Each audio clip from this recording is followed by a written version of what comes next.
Doctor plus channel viewers அனைவருக்கும் வணக்கம். இன்னைக்கு நம்ம பார்க்கக்கூடிய டாபிக் எதை பற்றி அப்படின்னு பார்த்தீங்கன்னா, லிப்போமா அப்படின்னு சொல்லுவாங்க. லிப்போமானா என்ன சார் அப்படின்னா, நிறைய பேருக்கு தெரியும் இது. லிப்போமா அப்படின்னா கொழுப்பு கட்டி அப்படின்னு சொல்லுவாங்க. இந்த கொழுப்பு கட்டி வந்துருச்சுன்னா என்ன சார் பிரச்சனை கொடுக்கும்? முதல்ல இது எப்படி இது ஒரு கொழுப்பு கட்டின்னு எப்படி நாங்கள் தெரிஞ்சுக்கிறது அப்படின்றதையும், இது வீட்டிலேயே என்ன மாதிரி செஞ்சு இந்த கொழுப்பு கட்டியை கரைக்கலாம் அப்படின்றத நம்ம இந்த வீடியோவில் பார்க்க இருக்கோம். லிப்போமா கொழுப்பு கட்டி.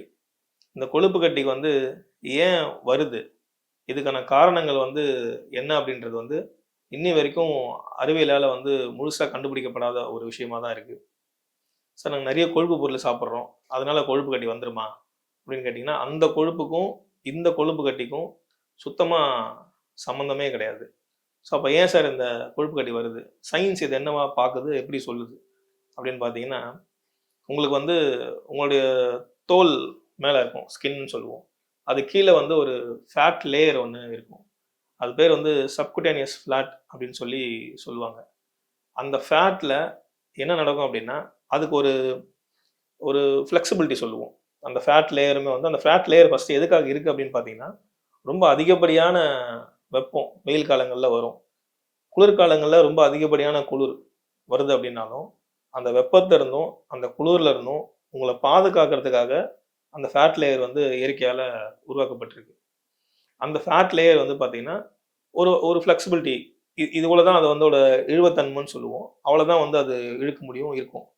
அப்போ இந்த கொழுப்பு கட்டி வரவங்க மோஸ்ட்லி என்ன பண்ணுவாங்க பார்த்தீங்கன்னா, அதிகப்படியான உடல் உழைப்பு, அதாவது அந்த அந்த சதை அந்த மசில் ஒரு ஃப்ளெக்சிபிலிட்டியை தாண்டி, அந்த தன்மையை தாண்டி நீங்கள் ஏதாவது ஒரு ஒர்க் அவுட்டோ ஏதாவது ஒரு விஷயம் பண்ணுறீங்க அப்படின்னா, அங்கே என்ன நடக்கும் அப்படின்னா, சின்னதாக ஒரு டேருன்னு சொல்லுவாங்க. அந்த ஃபேட் லேயரில் ஒரு ஒரு ஒரு லைட்டாக ஒரு டேர் மாதிரி உள்ளுக்குள்ளே டேமேஜ் ஆகிட்டு, அந்த டேர் தன்னை ப்ரொடெக்ட் பண்ணுறது மேலும் வராமல் இருக்கிறதுக்காக என்ன பண்ணும் அப்படின்னா, ரொட்டேட் ஆகி உருண்டையாக மாதிரி நின்றுக்கும். அப்போ இந்த உருண்டையாக மாதிரி நின்னது தான் நீங்கள் வெளில விசிபிளாக பார்க்குறீங்க. அந்த சப்குட்டேனியஸ் ஃபேட் லேயரை தான் என்ன சொல்கிறாங்கன்னா, கொழுப்பு கட்டி வந்துருச்சுன்னு சொல்கிறாங்க. இது என்ன சார் பண்ணுறது, இது எப்படி தீர்வு அப்படின்னு சொல்லிட்டு நிறைய பேருக்கு பார்த்தீங்கன்னா, இது எங்கே வந்துடும் அப்படின்னா, உங்களுடைய நெத்தியில் கரெக்டாக அந்த கண்ணு பக்கத்தில் அந்த மாதிரிலாம் வந்துடும். அப்புறம் என்ன நடக்கும், சில பேருக்கு கழுத்தில், கையில், முதுகில் அந்த மாதிரிலாமும் வந்துடும். சார் எனக்கு இது கொஞ்சம் எல்லா டாக்டருமே நீங்கள் டாக்டரை போய் பார்த்தீங்க அப்படின்னா, எல்லா டாக்டரும் இதுக்கு சர்ஜரி அவ்வளோ சீக்கிரம் பண்ண மாட்டாங்க. சில சமயங்களில் ஒரு சில டாக்டர்ஸ் இருக்காங்க, அவங்க என்ன பண்ணுவாங்க அப்படின்னா, எனக்கு கொஞ்சம் சார் இது ரொம்ப ஒரு டிஸ்டர்பாக இருக்குது, ஒரு அழகை கொஞ்சம் கெடுக்குது அப்படின்னும் போது காஸ்மெட்டாலஜியில் என்ன பண்ணுறாங்கன்னா, அதை அறுவை சிகிச்சை பண்ணி அந்த கொழுப்பு கட்டியை வெளியே எடுத்துடுறாங்க. இன்னி வரைக்கும் அதுதான் அதுக்கான தீர்வாகவே இருக்குது.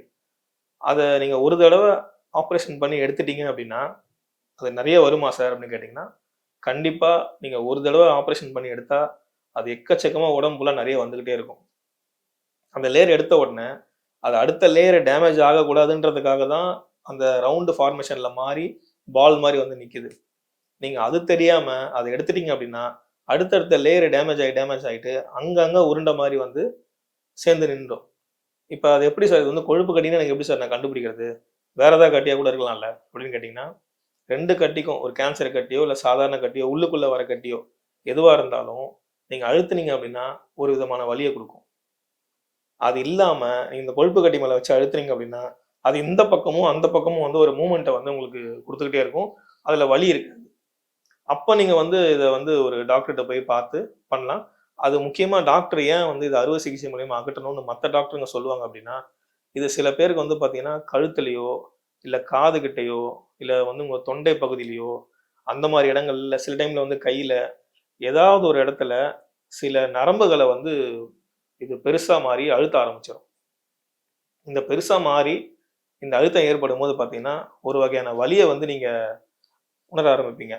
அந்த மாதிரியான டிஸ்டர்பன்ஸ், அதாவது அந்த வலி சாதாரணமாக இருக்காது, ரொம்ப மோசமான கடுமையான வலியாக இருக்கும் நரம்பு அழுத்தும் பொழுது. இல்லை சில ரத்த குழாய்கள் ஏதாவது அழுத்தம் ஏற்படலாம், அதனால அது பெருசாக பெருசாக அந்த மாதிரி சமயங்களில் வேறு வழி இல்லாமல் அதை அறுவை சிகிச்சை பண்ணி வெளியெடுக்கக்கூடிய முயற்சியை வந்து டாக்டர் செய்வாங்க. அப்படி அறுவை சிகிச்சை பண்ணி எடுத்துட்டாங்கனாலும், மறுபடியும் அது என்ன பண்ணும் அப்படின்னா, அதே இடத்துல பக்கத்துல ரொம்ப அருகாமையிலேயே திரும்ப வரும். அப்படி இல்ல அப்படின்ற பட்சத்துல, உங்களுடைய உடம்பு முழுக்க வந்து இது வரதுக்கான வாய்ப்பு அதிகமா இருக்கு. இப்ப வரக்கூடிய சில பேஷண்ட் கிட்ட நம்ம என்ன பார்க்குறோம் அப்படின்னா, நெறைய பேருக்கு வந்து கழுத்து வலின்னு சொல்லுவாங்க. பட் அது வந்து நரம்ப அழுத்தி இருக்காது. இவங்களா என்ன பண்ணிடுவாங்க அப்படின்னா, இது வந்து கொழுப்பு கட்டி தான் அப்படின்னு சொல்லி தீர்மானம் பண்ணிட்டு விட்டுருவாங்க.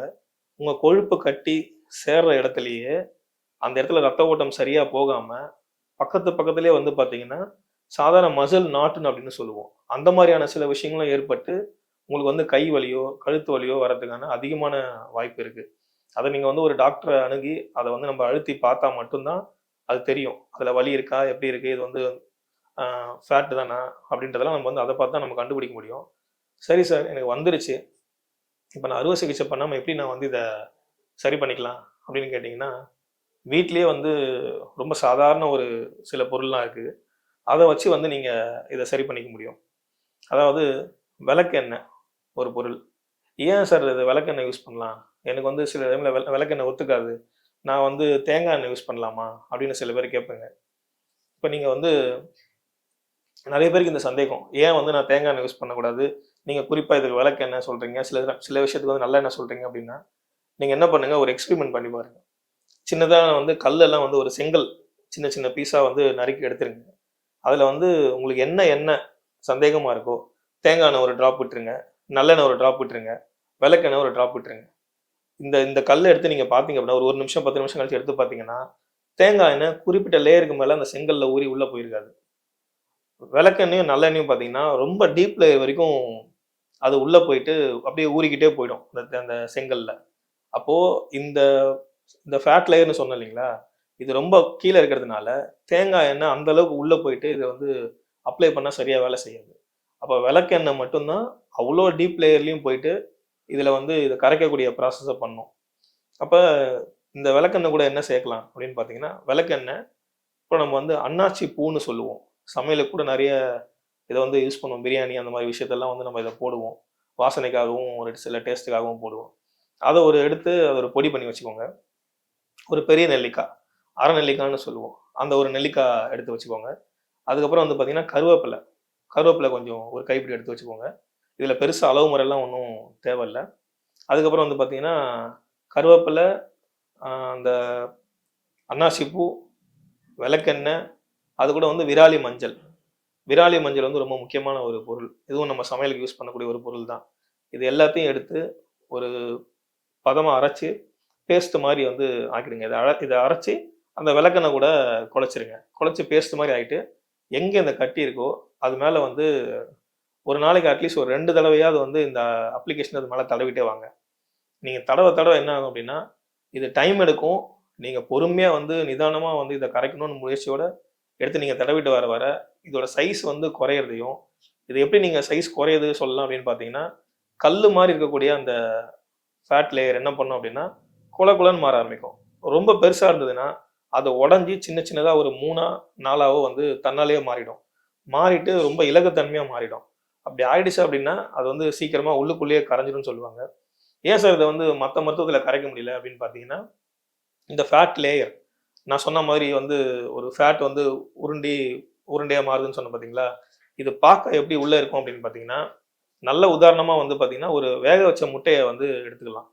வேக வச்ச முட்டைக்கு மேல பார்த்தீங்கன்னா, அந்த வெள்ள கருன்னு சொல்லுவோம் இல்லைங்களா? அது வெந்து நல்லா ஒரு பெரிய ரொம்ப திடமான பொருளா இருக்கும். அது உள்ளுக்குள்ள வந்து பார்த்தீங்கன்னா, ஒரு மஞ்ச கரு வந்து சின்ன சைஸ்ல ஒரு பால் மாரி இருக்கும். அதே மாரியான அமைப்பு தான் இந்த கொழுப்பு கட்டி உள்ளேயும் இருக்கும்.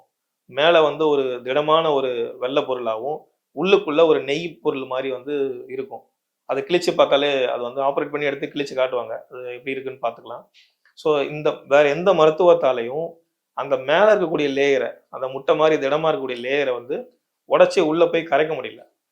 பட் இப்ப நம்ம சொன்ன இந்த வீட்டு மருத்துவத்துல என்ன பண்ணலான்னா, நீங்க நான் சொன்ன மெத்தட வந்து யூஸ் பண்ணீங்க அப்படின்னா, கொஞ்சம் கொஞ்சமா காலப்போக்குல அந்த கட்டி வந்து தன்னால கரைஞ்சு, உங்களுக்கு அந்த வலி வேதனைலாம் வந்து இல்லாம போயிடும். இப்ப நான் சொன்ன முறைய பயன்படுத்தி, நீங்க வந்து பயனடையணும். நீங்க இயற்கையான முறையில, நல்ல முறையில, ஆரோக்கியமா வந்து இருக்கணும்னு இறைவன பிரார்த்திக்கிறேன். நன்றி, வணக்கம்.